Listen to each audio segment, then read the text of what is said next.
Hey Sainers, welcome back to the Saints TV YouTube channel. Welcome back to Saints TV Weekly for March 11, 2024, thanks to Inglewood Coffee Roasters. Make sure you go on over to inglewoodcoffeeroasters.com.au and use the discount code SaintsTV24 and you get 40% off coffee, tea and chai products. 5 days out, Sainers. We're 5 days out from round one. This is the week. It's building up. It's going to come around quick. Today's a public holiday in Melbourne. It's got the sun's out. It's all building to a big week of footy, a big Saturday night upcoming against the Cats. We'll talk about that later, but first off, let's get straight into the main news, and obviously the one that was the big talking point last week was Jimmy Webster, and he's hit on Jai Simpkin, and yeah, he's copped what I thought he would get. He's got the 7 weeks. I think the annoying, or the disappointing thing off the back of this is not just the 7 weeks that he's obviously going to miss, which is justified by his actions, but what happened after that online, the attacks to his family and all that sort of stuff. And it's just not on, and really disappointing from the AFL community. I know that there was some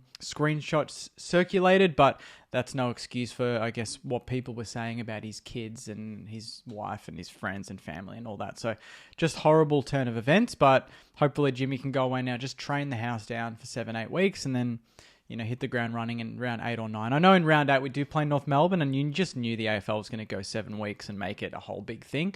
But I doubt that Ross would actually play him in round 8. I think probably misses that one, but depending on how form's going. But that's the big news. Obviously, there was no case to really be said. I can't believe that it took 2 hours, to be honest, for them to confirm the 7 weeks. They deliberated for a very long time, too long, I think, and I thought this was one of the more clear-cut sort of concussion suspensions the AFL tribunal has seen, but even then they took a long time, and he got what I think he deserved, to be honest. 7 weeks. I thought people's calls for 10 to 12 to 15 was ridiculous, and you look at Pal Pepper, you look at this one, you go, yeah, that's 6 to 7 for sure, and that's exactly what he got. So no Jimmy Webster for the first chunk of the season, but I think we've got some good stocks, pun intended there, in the back line that will replace him pretty comfortably.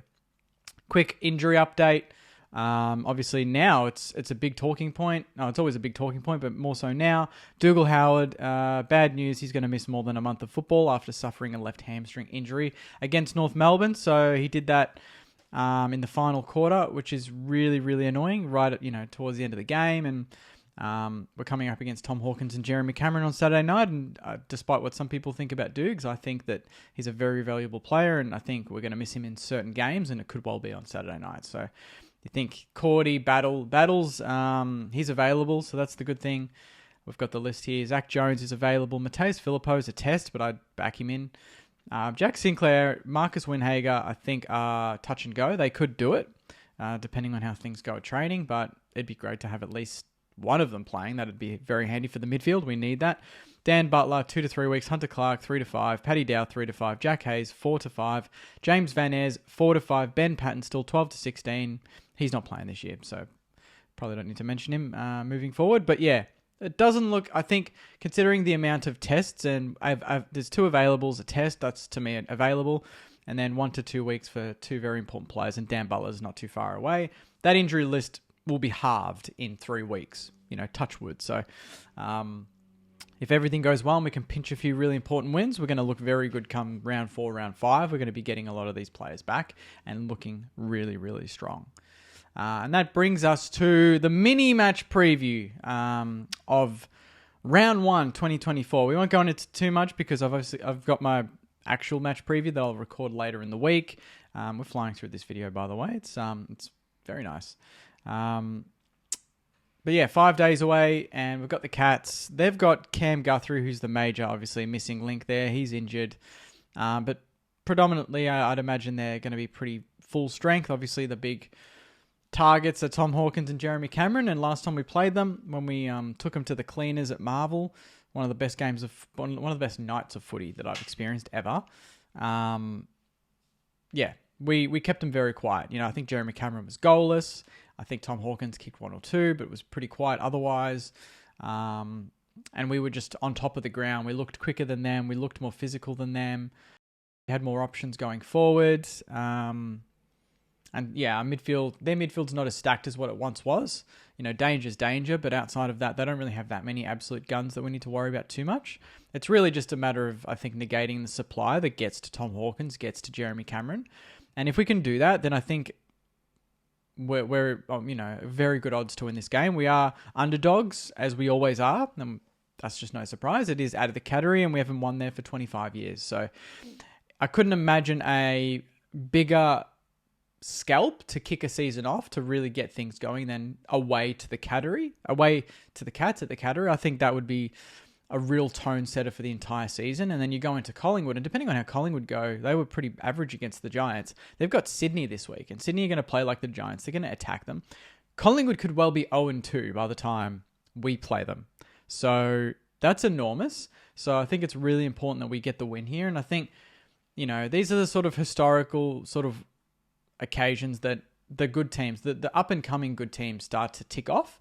We did it last year. We beat Sydney in Sydney for the first time in a long time. There's a few little things like that. We still need to get over the line against Port. It's been ages.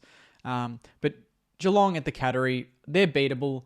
Obviously, they're going to be announcing the new Joel Selwood stand, and there's going to be a full house and everything like that. But if we're the real deal like I think we are, and like a lot of other people think we are, then we go away and we get the job done regardless of who's in, who's out. And we just, if it's ugly, it's ugly, but I really do fancy us. If it's a nice night at the Cattery and it's dry, I think our leg speed is going to trouble them. And I think Max King, based on the 2 pracky games I've seen, although they are pracky games, he looks like he could tear this game apart. And I think our midfield will be okay against their midfield. I think other midfields are still going to test us because they'll have more stars. But Geelong's is a good one to come up against first hit out. And, Crouchy will be back, hopefully. You got Steele, Zach Jones in there. And then depending on if Sinks and Windy can get up, that's still some pretty solid rotation with Owens and Phillippo to go through there as well. Maybe even Liam Henry. There's still plenty of rotation. So that's the little match preview. I won't go into too much. Stay tuned for the full match preview. In terms of tonight, we've got the podcast, Saints TV live tomorrow. Match preview during the week, Wednesday, Thursday, and then we'll build up to the game on Saturday against the Cats, 7:30, GMHBA Stadium. It's going to be awesome. But anyway, guys, enjoy the rest of your week. Take care, and as always, go you mighty Saints. See you guys.